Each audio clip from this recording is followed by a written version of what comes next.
All right, we finally got this system all buttoned up, ready to go online tomorrow. The power company's coming to swap out the meter, put the right meter in, so we're going to be bi-directional and should start making some money. The biggest setback was getting the inverters, but we got those now, so should be good to go.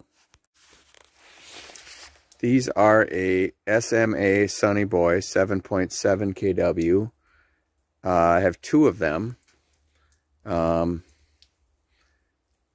Pretty slick unit. I've never used this model before, but they seem all right. In order to switch through, there's a little LCD screen down here. When they're operational, if you knock on the black cover, it'll change the screens to different readouts. Kind of a neat little detail that I've never seen before. Sure beats those buttons that you see on the older inverters that don't work anymore. There's a DC disconnect on the side of these.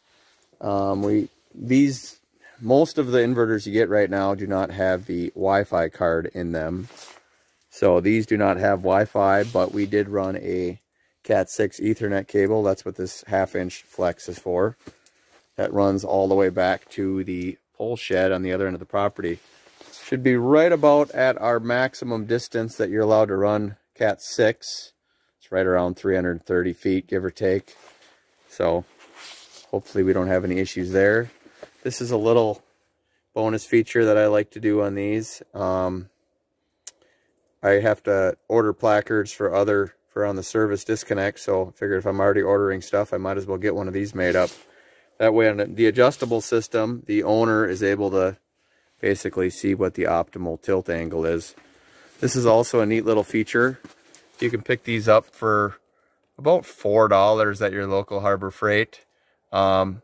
Basically a magnetic angle, whatever you want to call it, angle compass or angle checker. So kind of a neat deal. Right now we're at about 43 degrees, which is the angle for January, which is a little premature. We should actually be on 48 for December, but only a couple weeks left, so I might crank it up a few degrees quick before I leave here, but that's about where it was since last time I was here, so I left it there.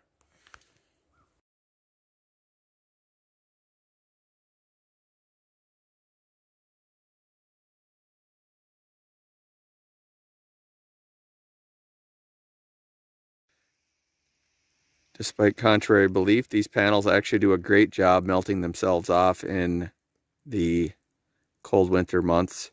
I mean, the temperature outside is right around 31 right now, so it's not ideal melting temperature, but they've been staying relatively clean all winter. I mean, there's a 2-foot pile or more on the ground in front of them, so that usually is the #1 thing people ask about if they melt off, and they do. It depends on their exposure to the sun, which is where they're supposed to be, but sometimes they're not in ideal melting areas. All right, it's official. This system is fully operational as of right now. Grid tied, back feeding. As you can see, there's absolutely no sun today. There's quite a bit of snow on the panels. It's in the process of melting off, but it's going to be a little bit yet. But we are producing around 500 watts as we speak, which is not bad for being half covered with snow with no sun.